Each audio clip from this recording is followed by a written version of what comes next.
Good evening and welcome to one of our political conversations tonight with John Macks and Dee Dee Myers. We're in partnership with the Political Science Department. I have a couple of announcements. We'll be here next week in the same place, October 9th, for a conversation entitled Rigged, ? Voting in America. Same place, same time. I think you'll find it very interesting. Tonight's event is being broadcast on Facebook Live, and I'm delighted to have this conversation first with Dee Dee Myers, who served as White House press secretary under President Bill Clinton, the first woman ever to hold that position, the author of the New York Times bestseller, and I love the title, and the book, Why Women Should Rule the World. She co-hosted the political talk show Equal Time on CNBC and worked as a consultant and writer on The West Wing and other shows. She is now Executive Vice President of Worldwide Corporate Communications and Public Affairs for Warner Brothers, and she's a very good friend. Another very good friend, John Macks, has written for top television programs, including The Tonight Show with Jay Leno for, 22 years, the Golden Globe Awards, the Academy Awards, Chris Rock. The list could be pretty endless. Prior to moving to Los Angeles, he was a talented political consultant, I know because we worked together, and he's kept his oar in the water part-time, working with 5 Democratic presidential nominees and continuing to advise and write speeches for a number of politicians. I'm going to start with John. John, what was it like to switch from working in campaigns and politics to writing jokes and becoming a notable presence in the entertainment world? By the way, first of all, it's great to be here, and Bob left out 8-time Emmy loser, which I think we want to get on the record.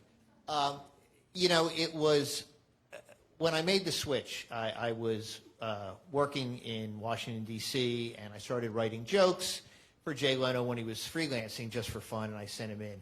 And, you know, there's an old joke I did years ago, which is politics is show business for ugly people, which is, you know, Jay did that years ago, and it keeps getting repeated back over and over and over. I said, hey, I wrote that joke. The switch is, to be honest, they're both, and especially in television, like a political campaign. You have an end date. You have a big event. You have the Oscars. You have Election Day. You have big things, and the teams are the same. And I found what I like about it is the passion for doing it well and the camaraderie.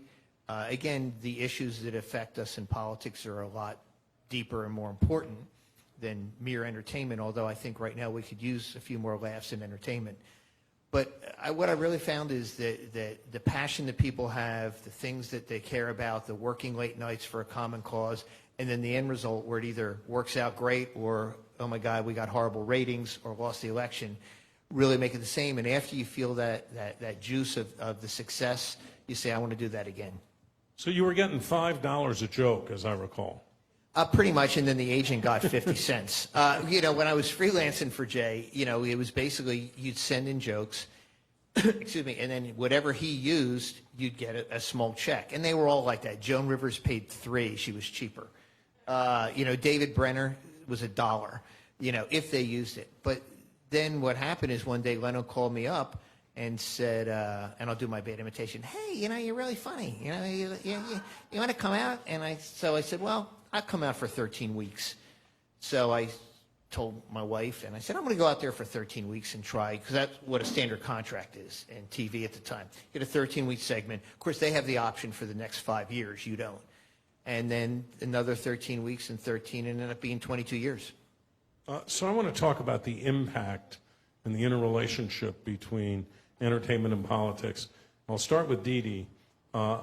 And then I want to come to John because he wrote some of the great political monologues of all time.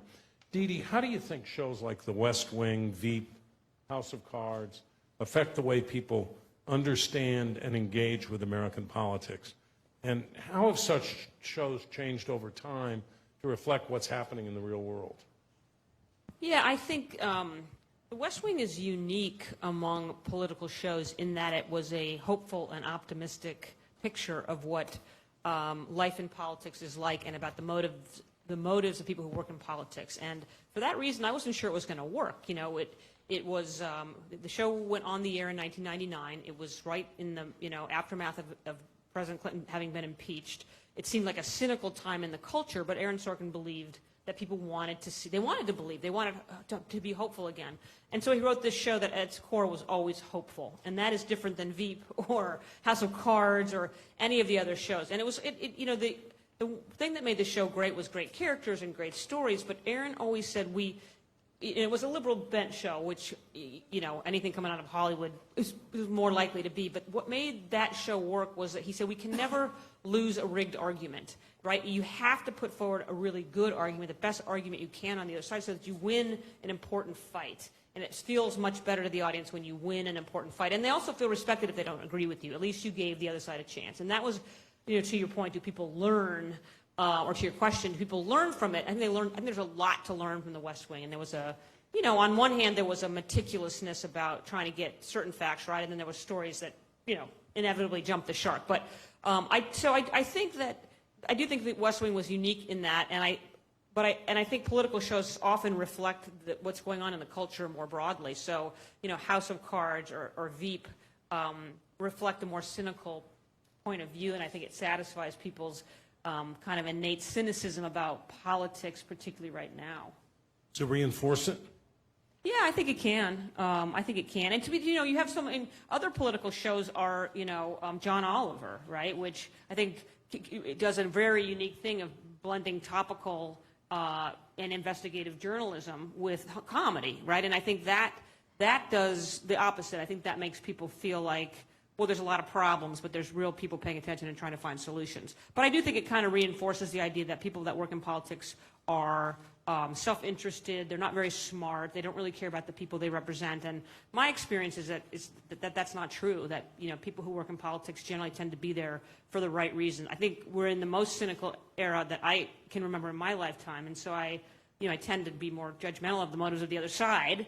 But when I was there, even the Republicans, and I actually have many Republican friends. Fewer now because people can't talk to each other, but I do think that does get lost in the dramatization, which tends to focus on, humorous. I want to build off that and ask John a question, but I first have to say to you that whenever I would watch The West Wing, I would be amused by the fact that people were in glass cubicles and that they walked around the White House at like 3 times the normal rate of speed. And it had nothing to do with the way things were in the White House. Did you ever think of telling them it's not actually like that? Well, we actually talked, and not only that, they talked about classified secrets walking through the West Lobby, which of course never happened. But what that was intended to convey, and I actually think it was actually brilliant on Aaron's part, was the sense of urgency. It's hard to convey that in a conversation when two people are sitting in a small office discussing a policy topic. The truth is, when you work at the White House, there's something coming over the transom every minute of the day. And so you feel this constant sense of, we got to hurry, we got to hurry, we got to hurry. And the walk and talk was meant to kind of create that sense of urgency, and I think successfully. Yeah. Although when I first went to work on the show, all my friends in Washington called and said, Hollywood can't do shows about politics. It's just going to be terrible. And I was like, watch the damn show. So within 2 episodes, I was getting calls, I have a great idea for a story. And I was like, yeah, now. But because the show, after 2 or 3 episodes, people in Washington were like, okay, they understand something about what happens here that other shows have not gotten. For those of you who have never been there, but watch The West Wing, the White House is actually a warren of mostly small offices. And it's not particularly glamorous. No, and Downing Street is much the same way, too, in Britain. John, I want to go back to this impact on the culture. You wrote so many jokes for monologues for Jay Leno. Could you talk about that, the political jokes, what impact you think they had, and were you an equal opportunity target picker? I'll go and answer each of those in different parts. I probably went overboard writing more jokes about Democrats than Republicans. Now, part of that was, in the end, Leno's philosophy was you always make fun up. Nowadays, it seems to be sometimes making fun downwards. But the idea was whoever's president is the fairest game. Now, somebody did a count, and Jay did, I think, 13,000 jokes about Democrats and 9,000 about Republicans. Well, you go, well, obviously, then he must be Republican. Well, Democrats were in office 13 of the 22 years he was on the show. So it actually came up pretty equal.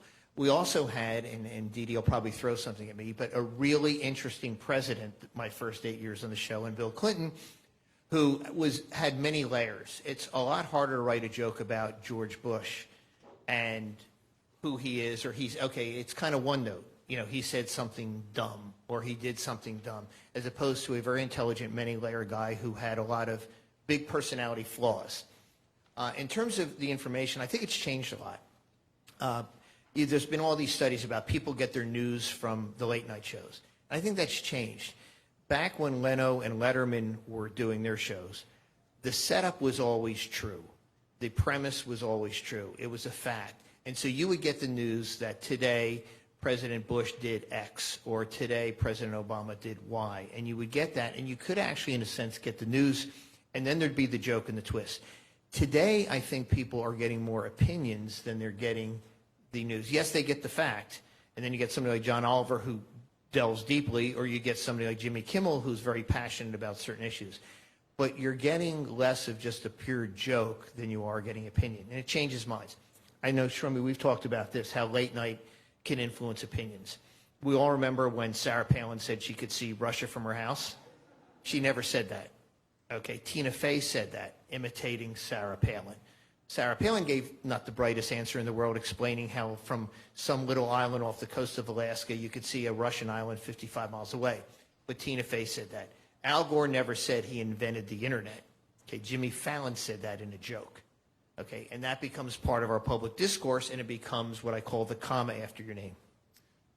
Could you give a couple examples, if you can remember them, of jokes from some of the monologues? Do you think had a real political edge? You know, in terms of a real political edge, probably the best ones we did were, and again, it's hard to believe, I actually wrote 500,000 jokes over my 22 years, and 482,000 did not make the air. So that means that in a landfill somewhere are all the best ones. It's kind of tough to remember a specific one in that bunch that really had an impact. I think overall, the key was you get a sense of, okay, what the person is, and it helps giving them the comma. Again, this is before a lot of people's times here, but when you think of Dan Quayle as vice president, you would think of the word potato. You know what I mean? Because he misspelled potato. When you think of Bill Clinton... It was worse. The kid, he was in a classroom, and it was a spelling bee, and the kid wrote potato and spelled it correctly on the blackboard. Aren't you forgetting something? Aren't you forgetting the E? I think he said it. And he went up and put the E on potato. But I think actually, to be honest, the biggest impact in a lot of ways of late night shows is not necessarily the joke, but it's when people would come on the show. So, you know, and you go all the way back, one of the first big late night shows, Jack Parr, he had John Kennedy and Richard Nixon on in 1959, Jack Parr did. Carson was pretty non-political, but Jay started to have people on. So you had things like Arnold Schwarzenegger announcing his candidacy for governor on the show. You had Fred Thompson, who was there to announce his candidacy and basically put the audience to sleep when he was announcing for president. Which was a preview of his campaign. Exactly. But I think the most important two examples would be 1988, Bill Clinton did not a horrible speech. He gave a very long speech. Was it the keynote for Michael Dukakis that he gave? It was his intro. It was the nomination speech for Dukakis. It was so bad and so endless that the one time he got applause was when he said "in conclusion," and the whole convention jumped to its feet and roared. And actually, my former partner Tad Devine, whom we all know, was in the trailer for Dukakis controlling the convention, and he turned the spotlights off of Clinton to try to get him to slow down, and then wrote on the prompter script, "Stop." And Clinton just plowed ahead, and now John will tell you what saved him. And what happened was that right afterwards, the stories were Arkansas governor's career is over. And then Harry Thomason and Linda Blendworth Thompson, who did a number of great shows and were very close to Bill Clinton, came up with the idea that he should go on Johnny Carson. So he would go on Johnny Carson, and they arranged it, and Carson said, "We never take political jokes." And then they thought about it, and they said, "Okay, we can do it." So Clinton's idea was to come on and put an egg timer on the desk when he got out there, and Carson said, "No, that's what I do." So Clinton walked out. They put the egg timer on the desk. Got to laugh at himself. And when you laugh at yourself, when you show you own it, it makes a big difference. Fast forward to 4 years later, and Dee Dee could probably tell the story much better than I can. But around May of '92, I think Clinton was third behind Ross Perot and Bush, if I remember right. And he went on Arsenio Hall. And Arsenio was cool and hip, and he was totally different from anything else. Yeah, that was after the convention. Yes. And although Bill Clinton had won the Democratic nomination after a long fight, he was running third in the general election, sort of not so much the polling as the prognosticating, the Johnny Apples of the world. Yeah, so he went on Arsenio Hall and put on a pair of Wayfarers and played the saxophone. And it completely changed. And, in addition to that, we stopped talking only to the elite press and went on things like, MTV and talked to, and Arsenio was part of that strategy, talked to different people, and the campaign rebounded. Well, that and the convention itself was epic. And what it did is, to me, it sent a message that he is not of the World War II generation. He's cool. He is our first president. And that sent a real message just going on that late night show. You're both provoking a memory in me, which is Richard Nixon, who had lost in 1960 to JFK, who was seen as stiff and artificial. There was a show called Laugh-In that was on television in the 1960s, and everybody watched it, and it was in prime time. And the producer of it was a guy named George Slaughter, and he said to Nixon, whom he liked, he said, "Why don't you come on the show?" And the show had a signature line, "Sock it to me." And Nixon went on and sort of half stiffly but half in a real way said, and the show was live, "Sock it to me." And it helped transform the way people thought about him. He suddenly seemed like somebody who could laugh at himself. And also, just to give an idea, there was probably 40 to 45 million people who watched that show a week, as opposed to right now, where you have Colbert is leading in the late night ratings. He's got about 3.2, 3.3 million. So it just shows the difference. Is there a shift away from those late night shows to things that are more like The Daily Show or what Colbert used to be? I think what you have now is you have something for everybody. So in other words, you have, with all the different things, and I'm a huge John Oliver fan because I think the best, this is just personal, I think Kimmel does a great monologue. They all do different things very well. But there's so many options that you can find something you like in just about anywhere. So, but in terms of the total, in a lot of ways, they're kind of an echo chamber, and you're not getting just the setup and the joke and a larger discussion. Dee Dee, has there been a conservative analog to the West Wing, and why wouldn't there be? No, there hasn't. I think, well, part of the answer is that creative people are inherently not conservative, right? They're not necessarily liberal. A lot of comics are, I guess they're conservative, but they can be. But I think that's part of the reason why communities like Hollywood tend to be more progressive. Creative people are generally thinking outside the box. They're not there to preserve the institutions. They're there to shake them up, shed light on them. There are all kinds of different reasons, but that's generally the creative instinct is like, let's not. I don't want to look at it that way, right? So that's part of it. Why there hasn't been a conservative analog to it. There could be. You could easily have a show that was funny and compelling, and where the president was conservative and practical and likable and would win the argument. I think people would watch it. I think because of that kind of creative impulse, I think that a lot of the country is underserved, and you have shows like Seventh Heaven or Friday Night Lights that tend to do very well in the middle of the country. And why don't we have more of that? Those shows do extremely well. And John, you probably have a better sense for that than I do, just about what the writing community is like. That's generally where TV is a writer's medium, right? Film is a director's medium. Why aren't people writing more shows like Friday Night Lights? And I don't understand it. It's we call them the flyover states in a lot of ways.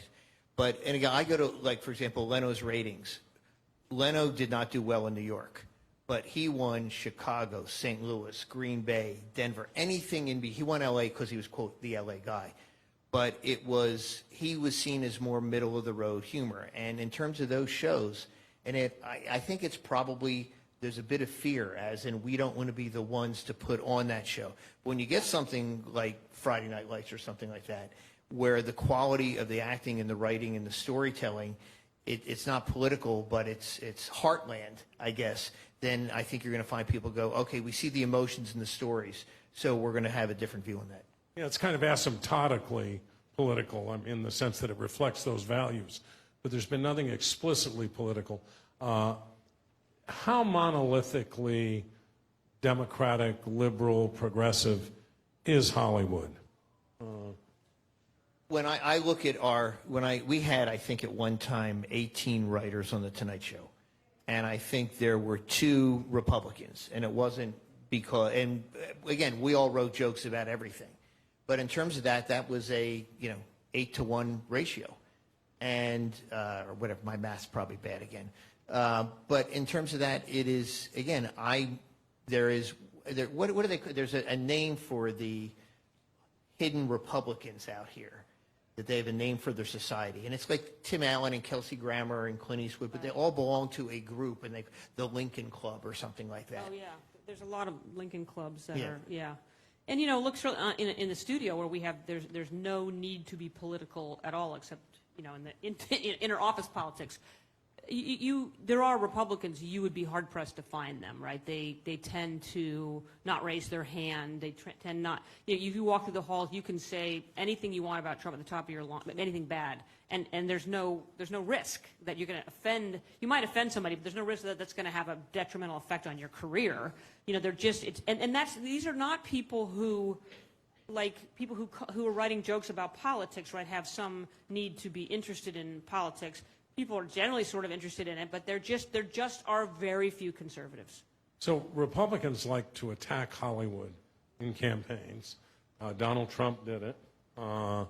And Hillary Clinton seemed to respond in 2016 by campaigning with a whole series of celebrities, especially toward the end of the campaign. I take what John says about how Clinton redeemed himself after the '88 convention by going on The Tonight Show. I cited the Nixon example. We could cite tons of these examples. But is it helpful or hurtful for a Democratic candidate to go out there with a parade of celebrities? I think it's mostly hurtful. You already have the, certainly the Hollywood community is going to be largely with any Democrat. I think the rest of the country sees Hollywood as frivolous, self-involved, overpaid, bad values, people out of control, do whatever they want, don't reflect the struggles of people in the heartland. And so I don't think it's good for the politicians very often, and it's generally not good for the celebrities. They politicize themselves and then often divide their audiences, which is why some don't want to do it. Now, I think that's different than an issue-based cause, where I think there's a little more room, like Me Too is an example. I think people are still a little bit suspicious of celebrities promoting causes, but I think certain causes that where there's a self-reflection involved, like a lot of the Me Too movement was born in Hollywood and it grew out of the terrible behavior in Hollywood, and so for women to step forward, women celebrities to step forward and hold the industry and the system accountable is a little bit of a different breed of cat. I completely agree with Dee Dee, as always, but more importantly, but as part of that is the idea that on the issues, you're right, there's a big distinction, but there is the sense, and I'm going to use Hillary's campaign as an example, that she was an eat your peas Democrat. That she, and I think that might have been a line you said once to me, not about her, but just the general idea is that there's an elitism. We know better than you. We look down. And you look at the word, the basket of deplorables line, and how that may have resonated. And my understanding was that was something she was using more than once in her speeches. But that sense of, and so when a Hollywood celebrity comes out and endorses, it's often not just an endorsement, it's a put down. And when you're putting down those people who live, let's pick a town, say Connellsville, Pennsylvania, hypothetically. Where I was born. Yeah. You take, I think that the people there are saying, look, we know things aren't good and we're willing to go for a change. And maybe in Cambria County, Pennsylvania, Johnstown, they voted for Barack Obama, but not a Hillary Clinton 8 years later. And that's because we know things are bad, we know needs to change, but don't look down on us, don't put us down. And that, I think, is how Hollywood celebrities often come. So you'd say it'd be better to take the money, huge amounts of which are raised in Hollywood for candidates, particularly Democratic candidates, but take that money and not trot out star after star after star. But what if it was a candidate like Franklin Roosevelt? So Franklin Roosevelt, for example, had Ronald Reagan go out and campaign for him. Ronald Reagan was then a liberal Democrat. Does it matter who the candidate is? Because when I was watching the end of the Clinton campaign in 2016, it struck me that if this had been 1992 and Bill Clinton, he was perceived in a different way than Hillary Clinton was. And you could have had all of these stars and celebrities coming out at his events. And it might even have helped him, and I don't think it would have hurt him.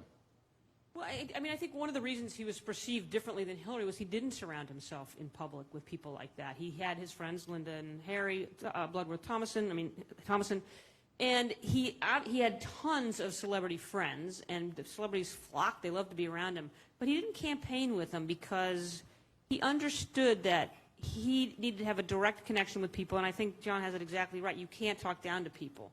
And I think people felt like Bill Clinton was like them. He understood their problems. When push came to shove, he would act in their interest, even if he did other things that were dumb. And I think that's what sustained him, even at the end, was that this sense that he was like them in some very important way. And in some important way, he walked the walk. I mean, one of my favorite memories of him was we were in Hope, Arkansas, his hometown. And it was a boiling hot day in the summer, and we were there for something else. But he wanted to go see his Uncle Buddy Grisham. And Uncle Buddy lived in a trailer, in a double-wide trailer with a little awning over the front porch. It was 4 o'clock in the afternoon. I'm not kidding. It was 100 degrees and 100% humidity. And he sat on the porch with Uncle Buddy for an hour, and he got back in the car, and he said, "That was great. I wish I had another hour to spend with Uncle Buddy. He's doing this. He was down at the." That was who he was, and that he never let that's who he was, and that's where he was happiest. And he didn't campaign with celebrities because it got in the way. It's personality driven, and Dee Dee, you would know this better than I. Carville once told me a story. He said when Bill Clinton would walk in a room, he would immediately go for the least powerful person in the room.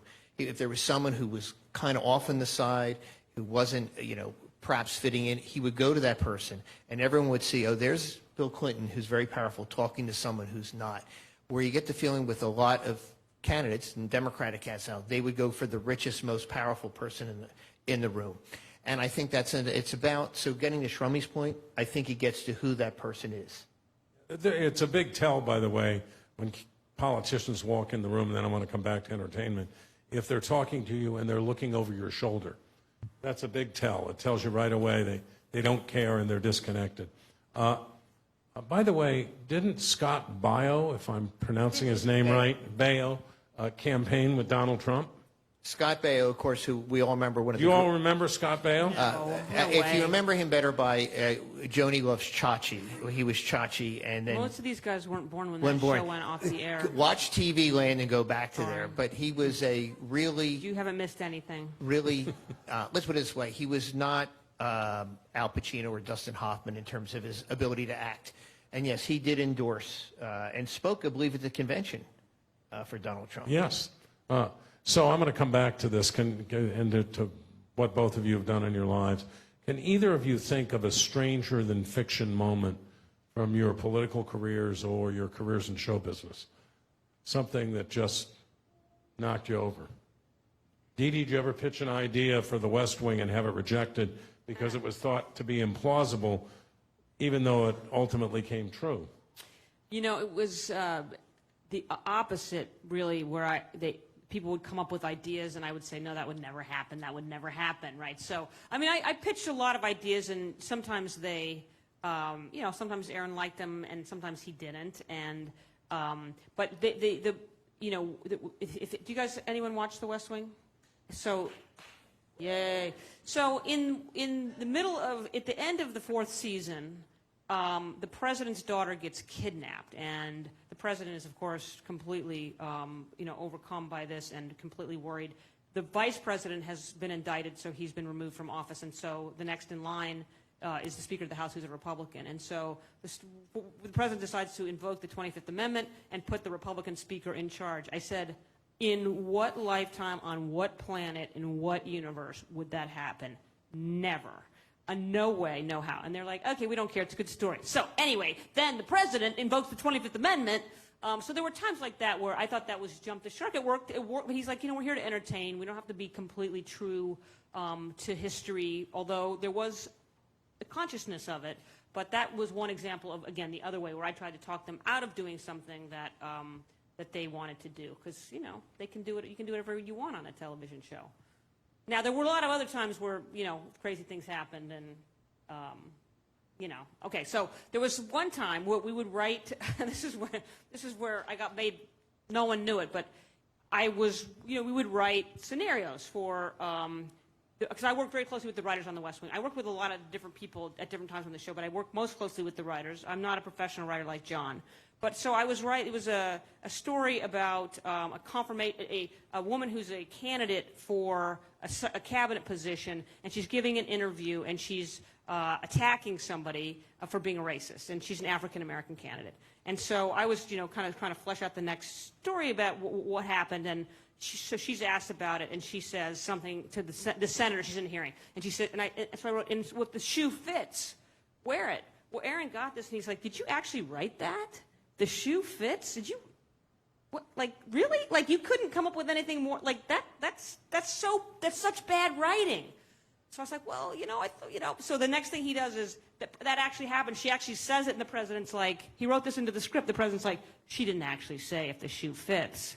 And so that became a whole meme through the entire show of making fun of me and my bad writing. But it was like I got a lesson in writing, and he turned it into a very funny meme in the show.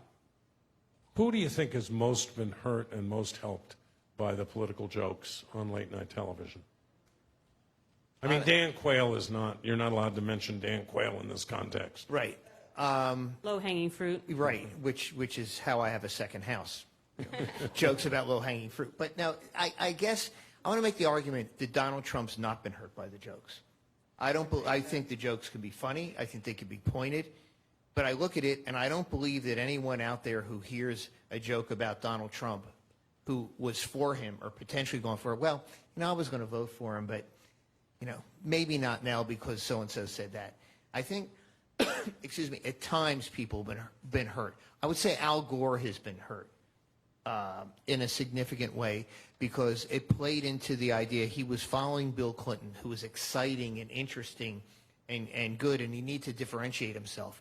So I think that Gore was hurt perhaps at the end. I think John Kerry was probably hurt by some of the political jokes towards the end. I think at times for Clinton, obviously, would be up and down. I also sometimes go backwards. And I always say that the Tonight Show audience was a great focus group. And in 2008, I called, it's probably around August 30th or whatever, and Jay started doing some jokes about, and people were talking about Barack Obama as a community organizer. And Jay did a couple jokes about it, and it was getting huge laughs the minute he said community organizer. So I called David, I called Axelrod, and I said, there's something going on here. I think it's starting to erode a little bit. And he goes, no, we're fine. About 3 days later, he calls and goes, we just dipped about 4 points in the polls. What did you see? And I said, just people laughing. And then September 15th, John McCain said, the economy is fundamentally sound. We did a whole series of jokes about it. And the minute you mentioned John McCain's name, people started to laugh. I called Axe. I said, I think we're okay. Not a problem. Yeah. And thanks for the Gore and Kerry references. I really appreciated them. The Tonight Show never claimed that it was about news. It made fun of the news. Now you have, and you guys mentioned this, the Daily Show model has gone one step further, and they're doing what they even call investigative journalism. What do you make of the blending of news with comedy? Does it make sense? Does it make for good entertainment? Is it good for the country? Wow. I think it makes good entertainment for a narrow audience. I think you have a smaller audience that truly thinks that what you've just seen is the greatest comedy and sketches and bits and jokes ever. In terms of its influence, I don't think it's influential because I don't think you're getting, well, first of all, there's fewer, quote, undecideds, but I don't think you're getting a message across to them. So again, John Oliver, great, brilliant stuff. Kimmel, really smart jokes. I'm a big Bill Maher fan. Bill, really smart, good jokes like that. But I don't necessarily see that it's having the same impact at all. Well, I would say on top of that, the audience is so fractured. You know, people used to, you said, how many people were watching Nixon on Laugh-In? It was like 45 million people. In a time when the country probably had 130 or 40 million, right? So It's about 180, something like that, yeah. So you're talking about basically a quarter of the country watching the same thing, or more, a third of the country watching the same thing at the same time. That has been lost. Any sense of, you know, we used to have a set of facts, and, you know, you'd watch Walter Cronkite and you would get the evening news, and there was just sort of an agreed upon set of facts upon which comedy and other things could pivot. Now you have to have, you know, we have 800 different sets of facts based on where you fit on the political continuum, and the comedy is, you know, basically tailored to some place on the spectrum. And so you go to places that, this is true in news, and it's true in late night, and it's true in newspapers we read. We pretty much go to places that reinforce our worldview. Rarely do people go to places that challenge their worldview. You know, I don't read the editorial page of the Wall Street Journal very often, and I don't watch Fox News very often because it makes my head want to blow off. But it would probably do me good to do both of those things more often, so that you understand, and, you know, they're not always wrong. Where I think it's particularly hurt the political emphasis is award shows, because award show is a live event. You know, you have the Oscars, you have the Emmys, and you have shows like that, and they were all about entertainment. And it was about entertainment, it was about gowns, it was about stars, and we're seeing these people. Oh my God, we haven't seen these people in years. And now when the hosts come out to award shows, and I think the ratings have dropped precipitously, because as good as the host may be and as good as the jokes may be, they're watching another late night show versus watching the Academy Awards. And I think that's really hurt. Yeah. And I would say, you know, even that trend to kind of niche audiences, one of the other reasons that award shows are doing less well is because the shows that win are niche shows. And so unless you watch The Marvelous Miss Maisel, or unless you really love The Shape of Water, the award show becomes very much less interesting to you. It's very rare that you have a blockbuster movie, a movie that's commercially successful, that millions of people see, that does well at the award show. It almost never happens. And it's just another sign of an the people who are writing the shows and making the shows live they live in their little narrow lane along the continuum. And there are a lot of political jokes, and they tend all to bend in one direction. Mm-hmm. In 1998, the Academy Awards had 55.7 million people watch that night. Now, Billy Crystal was the host. He's non-political. He was all entertainment. But the movie was Titanic that year. Right. And everyone had seen Titanic. So the big thing was, will everyone watch to see if it wins 11, 12, 13, whatever Academy Awards? And this past year, I think 27 million people watched the Academy Awards. And that's half. And again, it's part of, again, as Dee Dee pointed out, the small You know, number The of Shape people. of Water and Three Billboards, two fine movies, probably did, you know, 30 million box office between them. So, I mean, it's a completely different... Compared to Star Wars. Compared to Star Wars, or even like a big animated movie that'll do $1.2 billion, $1.5 billion. Unfortunately, Disney has all of those movies, and Warner Brothers has none of those movies. But anyway, but yeah, those. I mean, and those movies never win awards. Now, Black Panther could get some kind of a nod this year. And that's why the Academy... But that's also a little bit political. I mean, it's a great movie. Ryan Coogler's a great director. Michael B. Jordan's a great actor, as is Chadwick. But, you know, it's unusual, and it's for a lot of reasons. And the Academy tried to change things a few years ago by going from 5 Best Pictures to 10, under the idea that they would start to get movies like... Star Wars. Star Wars. And they didn't. And then... they tried to do a thing this year which lasted about 2 weeks, which is we're going to have the popular movie category. Right. Well, then you get a movie like Black Panther, which is clearly, it was a popular movie and a very good movie. And I'm sure the producers of that were saying, well, wait a second, we want to win the best picture. We don't want to win the most popular award. Right. So that went away. I'm going to ask each of you a last question, then turn it over to the audience. And Dee Dee, you can go first. How would you assess the overall impact of Hollywood on American politics?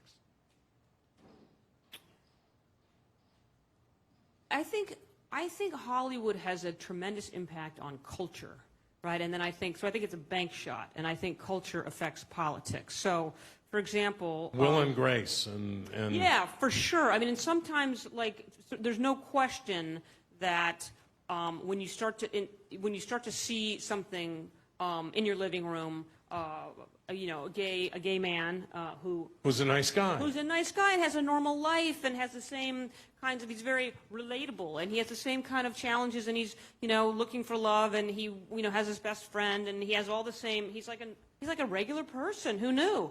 I do think that starts to give people a context for thinking differently about, LGBT people, people of color, people who have not necessarily been in their lives. And I think that's very powerful. And I think that, but I also think on the other side, things that happen here, for example, we were talking earlier, are celebrities helpful to politicians? And one of the reasons that they're not, or way less so, because there was a time when that was different, when Reagan was campaigning for FDR. We didn't know everything about celebrities' lives, right? We had a very, gauzy image. Their image makers would help them create an image, and that was what people believed, and that's what they took on the campaign trail with them. That is no longer true. And, it started out in Hollywood. We started to learn way too much about movie stars and famous people, and look where that's ended up. It's now, we are down in the same kind of investigating the personal foibles, and maybe we shouldn't, that's not a candidate, but a conversation for this panel, but that is now, we're now having that same conversation in the Supreme Court, right? And really, and is that a good thing or a bad thing? I think that's a very long conversation, but I think that's something that has started as part of the entertainment media complex, right, and has found its way into every facet of American life, including our institutions of political governance. Well, and John, we're having a lot of jokes about Brett Kavanaugh and Ralphing and high school drinking and college drinking. Exactly. Dee Dee, and I would add to it, except I can't, because she summed it up perfectly. It's the bank shot. And it's why Joe Biden said that Will and Grace is probably why, in a way, that we have gay marriage today in a lot of ways, because people saw, they were in their living rooms. You see them on TV. And again, it's not quite like it was back when I was growing up, because we're watching on our phones and we're watching in 50 places. But still, you're inviting these people into a personal space. The Jeffersons. Four show that none of you probably remember, but right. really, I think had a lot to do with, and Lord knows we're not there, but with advancing the cause of seeing African Americans in the way they should be seen. We're still not there, but I think culture is more powerful than politics and drives politics, and Hollywood is the biggest engine that drives our culture, without question. Questions from the audience?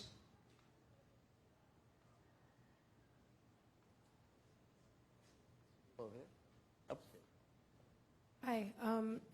It was said that Trump isn't necessarily negatively impacted by the jokes that occur at his expense. Do you think, how is the public's reaction to the Kavanaugh jokes different, and why would that be the case? To me, I think it's because Kavanaugh, in one way, is an unknown quantity. I mean, we've known Donald Trump for a long, long time.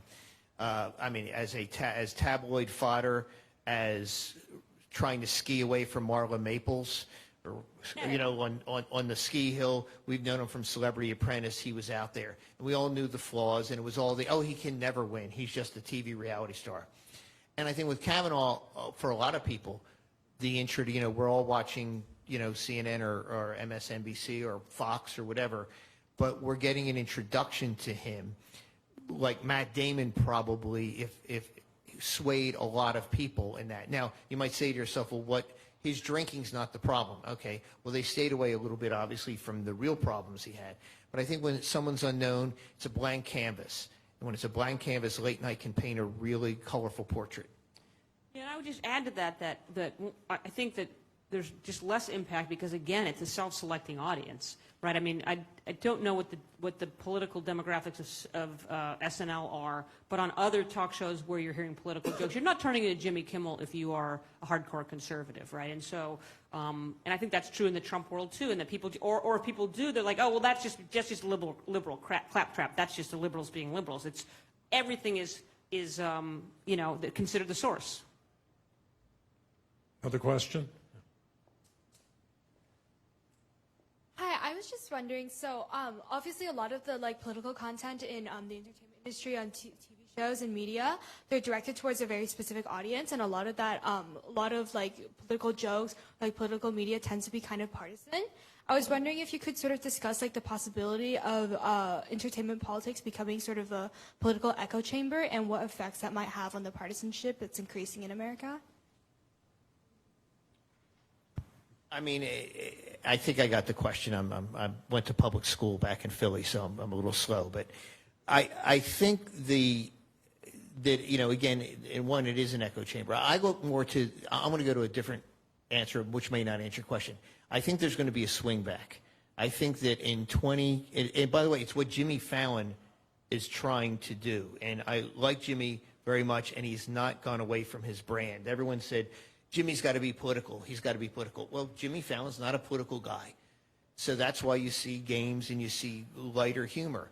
And I've been wrong so many times, but I'm going to bet after the 2020 election, you're going to see Jimmy Fallon rising in the ratings, and you're going to see that. I think the larger problem right now in late night is a lack of diversity, to be honest.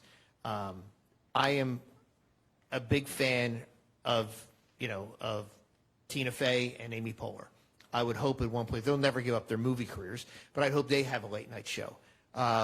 Michelle Wolf got one finally, and it didn't quite go as well as she'd hoped, but there's a lack of gender diversity and across the board that I'd like to see, because I think at that point you're going to get more viewpoints. Basically, you've got, okay, there's the guys and there's Samantha Bee. Yeah. I wish I believed the country was going to get less partisan after the 2020 election. I think there's a reasonable chance that Trump will be elected and reelected, and we'll just keep in this space that we're in. Another question? Hi. So since we're talking about entertainment, politics, and West Wing, so Aaron Sorkin also wrote Newsroom, and it was amazing. So what kind of effect do you think that had on perceptions, and did it change anything? The Newsroom? Yeah, Newsroom. I think it was a pretty small audience. I think shows like back in the, nobody watches what we call linear television anymore. Nobody your age, right? You guys never oh, it's 9 o'clock. I'm going to watch Modern Family on ABC. When's the last time anybody that did that, right? I mean, some of us who've been around longer still do that. Nobody does that. I think but there used to be shows about journalism, Mary Tyler Moore Show and Lou Grant, and there haven't been that many good ones, but the ones that were good, I think, created a sense of real people trying to tell real stories and, do the right thing and get it right, with some humor thrown in. I think, and Murphy Brown's coming back. Yeah, Murphy's coming back. It'll be very interesting to see whether your generation relates to her in that show the way a previous generation did. That's our show, so I hope that's a Warner Brothers show, so I hope that it's on CBS. I hope it works. It premiered on Thursday night when all of the madness was happening in the Senate Judiciary Committee, which I think made the ratings hard to tell whether, but I think it's another show about journalism. But I think it's a partisan show, right? It shows journalism in a partisan light. Murphy's on a liberal network and her son's on a conservative network, and we're back into this idea that news is partisan. And so I think, to your question, Newsroom was a small audience. It was an HBO show. It was a niche audience. I don't think it moved the needle, but I think people who watched it liked it, and I think it was, as Aaron always is, tells you something important about the medium he's talking about. But I don't think it moved the needle. Reporters were heroes at one point. Yeah. Journalists were heroes. I mean, from Woodward and Bernstein, they were heroes. Clark Kent and Lois Lane were heroes in their own way. They worked for the Daily Planet. They were heroic. And now they could have been comedic like in the Mary Tyler Moore Show, but they had a heart, and there was not any sense of taking sides. Yeah. That's the point that I was trying to make that he made. Well done. But they're not anymore. You know, I'm married to a journalist. Journalists are not heroes. They're not, I mean, in the general culture, they're not. And if you try to do a show where a journalist was a hero, I don't know how it would work. So you don't think you could make All the President's Men now? You could make it, but it wouldn't be the cultural phenomenon that it is. It'd be a, you know, This you do movie it. about Carl Bernstein and Bob Woodward and Watergate and how they exposed Watergate. And it was a national event when the movie came out. Another question? Yeah, all the way in the back. I remember West Wing. Loved it. Murphy Brown, yay. Why do you think they brought back Murphy Brown and the Connors, formerly Roseanne Barr, as shows that did their thing and now they're back? Yeah. I think that Murphy, that she wanted to come back. I mean, I think, first of all, there have been, everything in Hollywood a lot of times is a repeat, right? If something works, let's do something else. So there's a lot of Will and Grace. There's several shows that are on, even Fuller House. You know, there's reboots that are doing well, even ones that are not good, like Fuller House, that's our show. But Murphy Brown was a great show about a period of time, and I think because we're in this incredibly partisan time that they thought, okay, well, let's see if we can bring Murphy back because the commentary was so sharp. And I don't know if it'll work. I mean, you know, we'll see. I mean, Diane English, who created the show, is really smart. The first, you know, round of the show was really good because she got at a lot of the underlying issues. But I think it's a lot harder in this environment. Another question over here. Wait, hold on one second. You got a mic. You were talking earlier about how joke construction has sort of changed now for late night. It used to be fact and then joke off of the fact. Now it's a bit different because the fact is so ridiculous that a joke about the fact sort of pales in comparison. How do you feel late night hosts are sort of dealing with that now? I think they play to their audience. I mean, again, if Jay had a typical monologue, and a little less so for Dave because he did more of the top 10 list, but Jay would start out with the biggest story of the day. And so whatever the biggest story would, and it might even be, there might have been an earthquake. It might have been the Dodgers won. It might, whatever. Biggest story of the day. Then he'd get to political stuff. Then he would get to show business stuff. Then he would get to what I call man in Belgium stories, which are just ridiculous stories that we call, Johnny Carson before the internet, what Carson used to do when they couldn't think of a joke, they would say, a man in Belgium did X, and they'd make up the story. We had, obviously, news, and we had the internet, so we could get real stories that were silly. Now I think they're probably disproportionately political. The monologues are a lot shorter because they're hitting hard. Again, Fallon is different. Again, shorter jokes, few jokes, and then he's gone right to whatever the bit, the song is, whatever. So again, I think that they're playing to the audience. Not that that's a bad thing, because that's who's watching. Anyone else?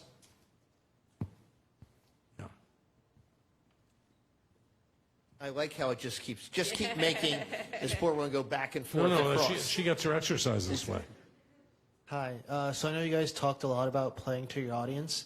So do you guys think that like the age of television where it's more catch-all, like you get shows like Seinfeld or The Office, do you think those days are over now and we have more kind of niche shows because of on-demand services?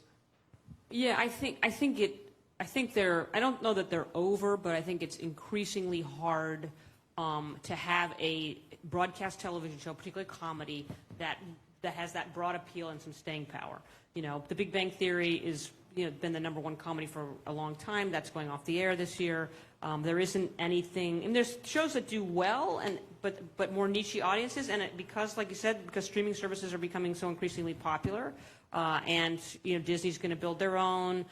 You know, AT&T, Warner Media is going to build its own. I think it's going to be less important to have that kind of broad appeal. There's the way they're sold and marketed is going to change, and so I think there's going to be fewer of them, and there's always cyclically a story that, you know, sitcoms are dead, and then somebody will have a hit sitcom, and so I think there's always going to be one or two that will survive. But as a medium, there's just no way that you can get everyone together around the TV, you know, and then sharing the same sense of humor about the same events, and then you know, going to work the next day or to school and sharing it with your friends. Those days are pretty much over. I mean, it used to be, again, we're going back to the quote, the old days, where it's, hey, did you see Seinfeld last night? Right. Okay, and everyone, 50% of the people in this room would have said yes. Now when people go, hey, have you been watching Game of Thrones? No. Have you been watching Transparent? No. Have you been watching Mrs. Maisel? I saw one episode. I mean, Yeah. it's so spread out, Or and if everyone. somebody saw Saturday Night Live, it's like, yeah, I streamed it this morning. You know, I watched it on YouTube this morning. I mean, even things that people are talking about. Where you just see bits and Yeah. pieces. Right. Because the Yeah. highlighted bits and pieces Yeah. are available on YouTube and on the internet. Right. Yeah, I saw Matt Damon drinking the water. That was funny, and that's as far as it goes. Beer. One more question. Anyone?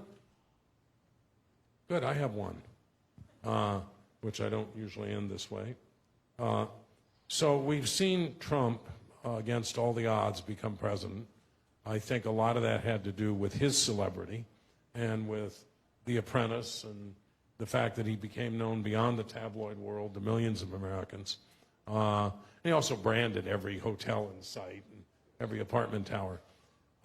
Do you think that's the beginning of a trend, or that it's kind of a one-off? I'm going to now plagiarize from a very good friend of mine who I write for, who's one of the smartest people I've ever met. His name's Chris Rock.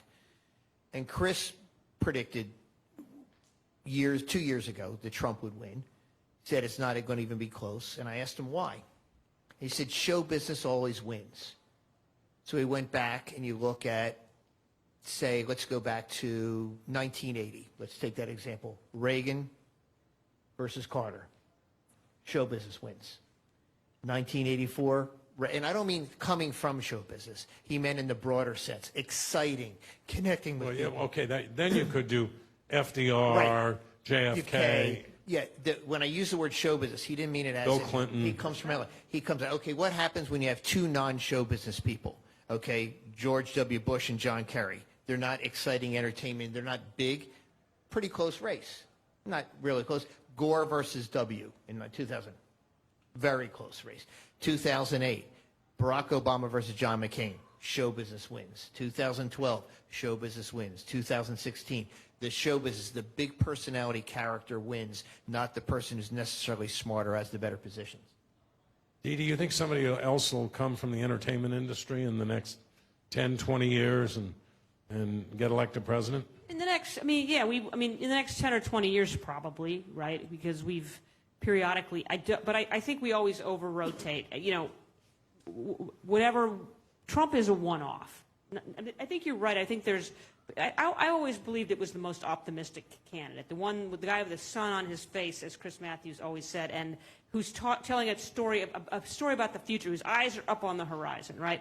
Trump was more that than Hillary. Hillary was not an optimist. She couldn't pretend to be an optimist, and there was Trump painted a picture of the future that was more inspiring to enough people that he won. So I think that's more. And now, so you have two strands. Is the next president a CEO?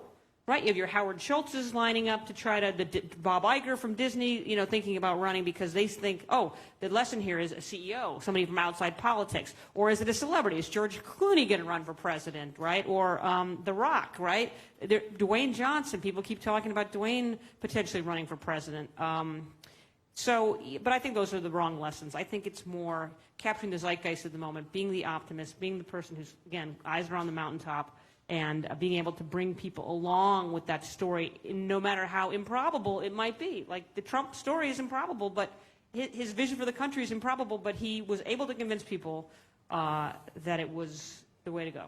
Yeah, I'm going to conclude with this. I'll probably be wrong, and Chris Rock will probably be right, but I think there's a potential for a reaction here which leads voters to say, we actually want someone who knows something about government and how it works and how you move things and who can work with people on both sides. I think that potential is there. Everybody forgets that a big part of Obama's appeal in 2008 was we need to reach across the aisle, we need to find common purpose as Americans. So I think that it may go back in the other direction. I want to thank Dee Dee, and I want to thank John. As I said at the beginning, they're both great friends. I think this is a really interesting, fun discussion.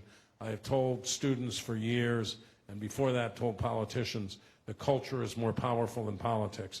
And that's why I think tonight's discussion could be so illuminating, and we could actually learn a lot from it about why some of the things that happen in this country happen. Thanks, and we'll see you all next week. to talk about whether our elections are rigged,